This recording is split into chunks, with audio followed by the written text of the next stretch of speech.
आज के इस वीडियो में 8th ग्रेड अभ्यास पुस्तिका हमारा न्यू बुक है वर्ष 2023-24 के लिए। इसका मैंने एक अच्छी तरह से पीडीएफ बना लिया। यहाँ पर आपको क्लियर दिखाई देगा क्लास 7 अध्याय 8 दिया कि बाजार में एक कमीज। ठीक है, यहाँ पर आपको स्पष्ट रूप से क्लियर दिखाई देगा। ठीक है, देखिए प्रश्न संख्या 1 में पूछा है कि दादन व्यवस्था संबंधित कहा है कि दादन व्यवस्था जो वो क्या चीज से संबंधित है।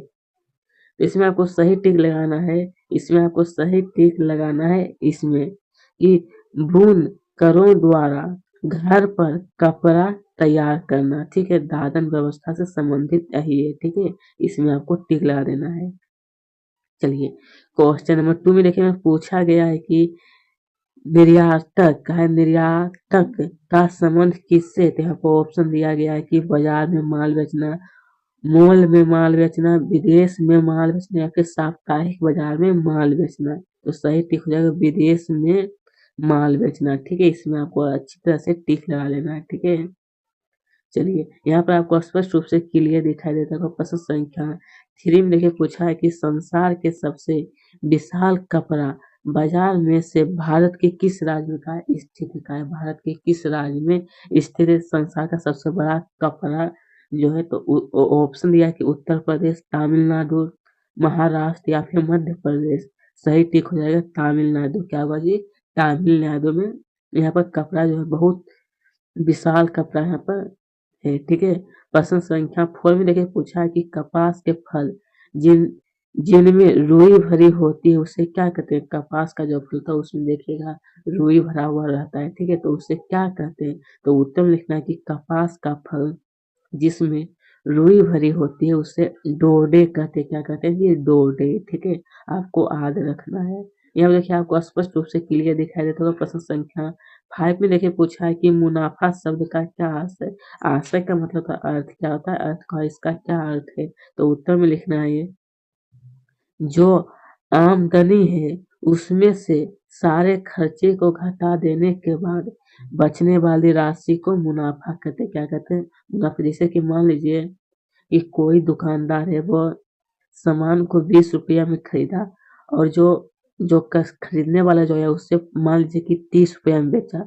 तो देखिए उनको मुनाफा कितना हुआ, 30 घटा 20 यानी मुनाफा उनको 10 रुपया। इसी को कहते हैं हम लोग मुनाफा। ठीक है, चलिए प्रश्न संख्या 6 में देखिए पूछा है कि स्वप्ना को अपनी रुई स्थानीय व्यापारी को बेचने से क्या हानि होता है। क्या हानि हुई रुई बेचने से। तो उत्तर में लिखना है कि स्वप्ना ने अपनी रुई स्थानीय व्यापारी को बेची, फिर ना कि पर उससे उतने दाम नहीं मिले जितने उसकी मेहनत के अनुसार मिलने चाहिए। मतलब उसको उतना दाम नहीं मिला जितना कि वो मेहनत के अनुसार नहीं मिला। ठीक है, प्रश्न संख्या 7 में देखिए पूछा गया है कि बुनकर क्या काम करता है। मतलब बुनकर जो था उसे वो क्या काम करता है। तो उत्तर लिखना है कि बुनकर व्यापारियों से सूत लेते हैं और कपड़ा तैयार करते हैं। क्या करते हैं, कपड़ा तैयार।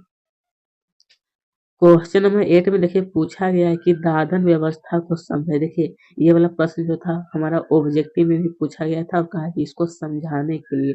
तो चलिए उत्तर में लिखना है कि दादन व्यवस्था लिखना है कि कपड़ा उपलब्ध कराने में जो जो ऑर्डर मिलते हैं, कहा कपड़ा उपलब्ध कराने में जो ऑर्डर मिलते हैं उनके आधार पर व्यापारी बुनकरों के बीच काम बांट देता है।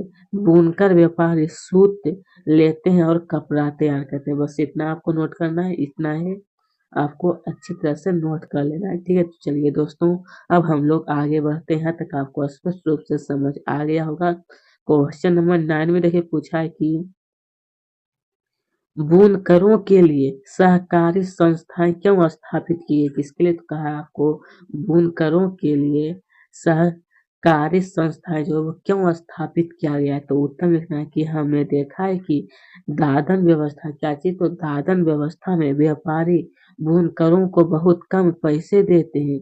व्यापारियों के ऊपर निर्भरता को कम करने और बुनकरों को आमदनी आमदनी जो था वो बढ़ाने के लिए सहकारी संस्थाएं स्थापित की है। क्या चीज, सहकारी संस्थाएं। ठीक है, चलिए दोस्तों अब आगे बढ़ते हैं।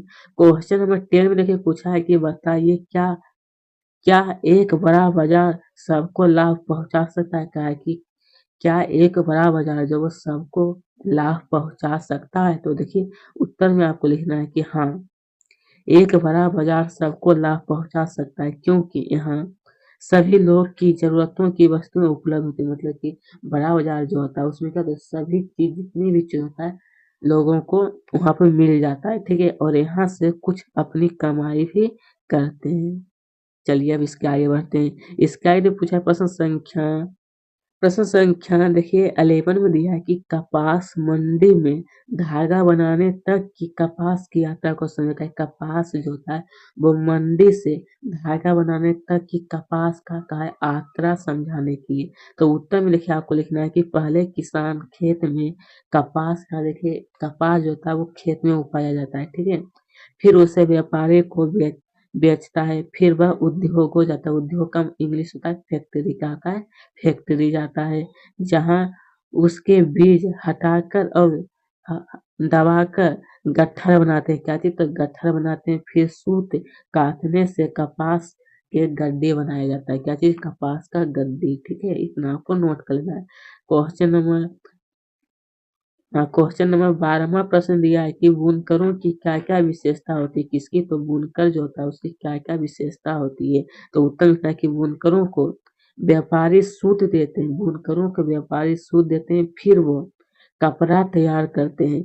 बुनकरों के पास यह जानने का कोई साधन नहीं होता कि वह किसके लिए कपड़ा बना रहा है और वह किस कीमत पर बेचेगा। बुनकरों के पास यह जानकारी नहीं होता कि किसके लिए बना रहे हैं और किस कीमत पर बेचा जाएगा। बस वो अपना काम करते रहते हैं।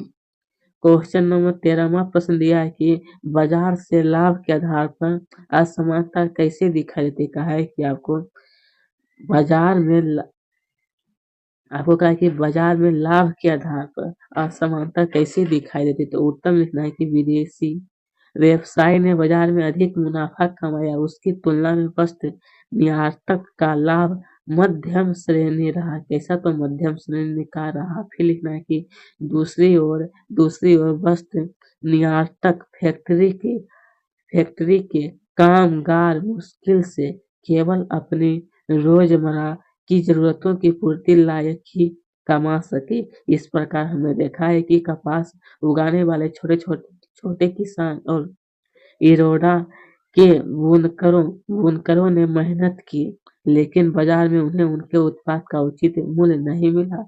व्यवसाय या व्यापारियों की स्थिति बीच की है। बुनकरों की तुलना में उनकी कमाई अधिक हुई, लेकिन निर्यातक की कमाई से बहुत कम हुई। इस प्रकार बाजार में सब बराबर नहीं कमाते। बाजार में क्या? तो सब लोग बराबर नहीं कमाते। तो दोस्तों वहीं पे इसका क्वेश्चन आंसर समाप्त होता है। तो चलिए आज के इस वीडियो में आपको बताऊंगा इसका ऑल चैप्टर मैंने डाल दिया हूँ, ठीक है, अपने चैनल